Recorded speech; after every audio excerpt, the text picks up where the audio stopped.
What's up, beautiful people? This is Pope with Stock Doctor Trading, and we are getting into it. Hold on to your butts. Okay, so Core CPI came out today, missed it. It misses its estimates, which is still, everybody knows it's the CPI, and the estimates are meant to give them the jiggle room that they need to do their business over this month or the next. And obviously it missed. So the question is, the markets are down horribly right now. You can take a look at what's going on with the SPY, the Qs, Dow, banks are down heavily right now. Apple, Microsoft. You'll see all of it here. And this is the question we have to start asking ourselves for what are the next narratives, and it's going to be capitulation. Okay, so the last time we were getting that capitulation conversation coming up, SPY was around 380 to 385 is when that conversation started coming up. SPY's floating around 391 right now, so we can expect any more downturn in the market over next week is they're going to get back to capitulation conversation. So is the market going to capitulate? The way I compare this word capitulation is essentially like the same word they use in a heavy bull market to describe euphoria. Your euphoric investment scenario where people are buying in and it's going up and there's not really any fundamental explanation why. They're trying to use capitulation the same way. But you have to remember that we could capitulate, and that capitulation season can actually last a while, even into the capitulation. It's not like this event. Oh, we give up. And then the next day, the market's like, okay, that went down. Boy, that sucked. And the bull market starts again. So this is, okay, so I'm going to bounce around a little bit because I just want to kind of free flow this thought.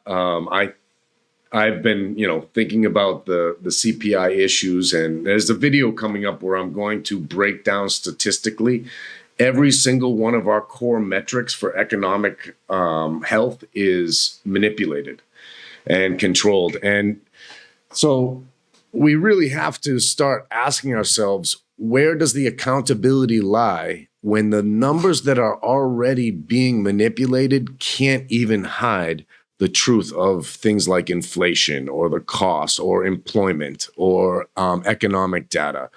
And at what point does the narrative stop? It's not Jamie Dimon. It's not the hearings regarding the January 6th event. It's CPI. It's the Fed.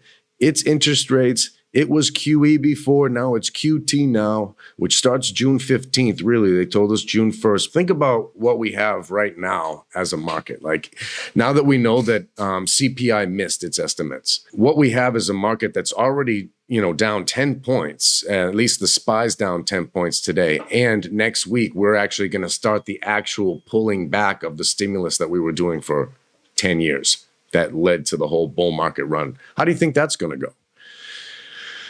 And I can't wait to see what narrative they're going to pull out to blame it. I'm sure we're going to start getting into the conversations about how retail investors are at fault for this.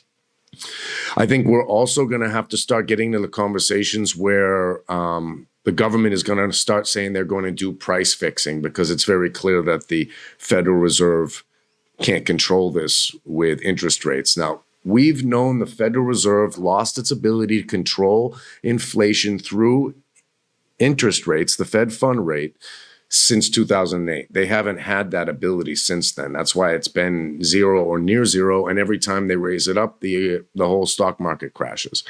And what we really know is that QE was the thing that was stimulating the entire bull run. They pulled that off. And now on the 15th, they reverse it. And they reverse it just a little, but just that little is going to have a big effect.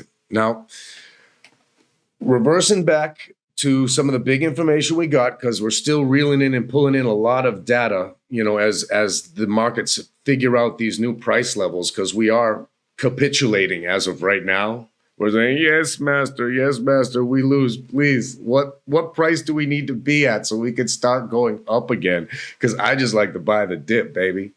We need to talk about why inflation came down in April. It was so in March, 8.5, 40-year record. Then for the past, month and a half now, they've been using the narrative of inflation's about to pull back now because it was at 8.3. It was at 8.3 because in April of 2021, and this is a year-over-year calculation, we had the largest increase in inflation that we had up to that point in the year in 2021. So this affected the calculation of what April 2022 inflation was compared year over year to April 2021. So it jumped up in April 21. That's why we went down this from 8.5 to 8.3 is why we went down in April. And then, now we're up at 8.6. And that was because in May of 2021, there wasn't such a sharp increase. Now, here's what's going to happen with this year over year calculation leading into the summertime. So once we get June, July, and August's numbers, June, July, and August of 2021 was flat on inflation, right? That means that any increases we're going to get on inflation in those calculations is going to be highly reflective as compared to these past couple months, which had increases from the year over year calculation. So now we're actually going to get a much more level read. And what we know is motorcycles. Here, I live down in Costa Rica. You can't help the traffic, can't help these things.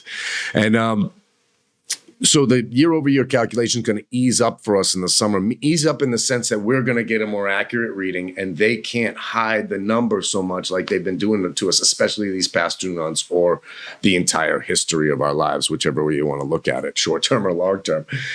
All right, so there's one other thing that I want to talk about this more. So when the market says they're pricing in this hike or that hike or this rate hike or this thing, that's so misleading and so false. That's to talk about the market as it's some sort of like mental genius that really is forward looking and understands the market. And I know people claim that very much so, but it looks to us like the CPI data leaked yesterday afternoon and the market tanked because of it. Then the CPI data came out and the market tanked again. At what point were they forward-looking in pricing in, losing to expectations by 10 basis points? 0.1% is what we missed on the CPI data, and that was enough to drive this down. Can we get away from the narrative that the market is intelligent and pricing things in? It's not. It's reacting. It's reacting to data based on how the algorithms want to play the options derivatives market and how moneymakers want to play it. It's plain and simple, but we'll get into that in much more detail. Before we get to some of how those algorithms are working us over through the mainstream narrative, we're going to have to get into the weeds on why some of these calculations really are incorrect. I mean, every single month we have the CPI followers who are just day traders coming out and says, whatever the CPI data is. We know it's a lie, but it doesn't matter because we know the market's going to react either up or down, whether or not it's a lie or not. If it beats estimates or misses estimates, it won't really matter because we're here to day trade and we're just here to read the market, and I respect that. But what we really need to get to is these statistics that they're using to create the narratives that drive the market's algorithms up and down to these different liquidity pools in order to sweep out retail investors. We're going to have to get into why these statistics are wrong. Why we're not every month we just sit around and go, wah, wah, CPI's a lie. If you calculated it from 1980, it would be this or it would be that. Like, we need to move this thought forward. Right, we need to, get this to the next stage of understanding where we're actually going to do something about it and actually have some accountability over it. All right, so I just wanted to free flow about this CPI miss and some of the other bigger things that are going to be happening for us. I wanted to take a look at what we're up against over the next couple weeks.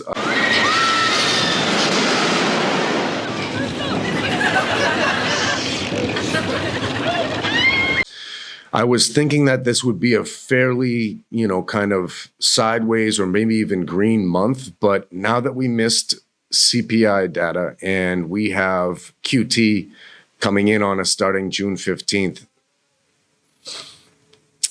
if anything, it'll just trail along sideways. But I don't think there's any liquidity available to see any kind of real market run.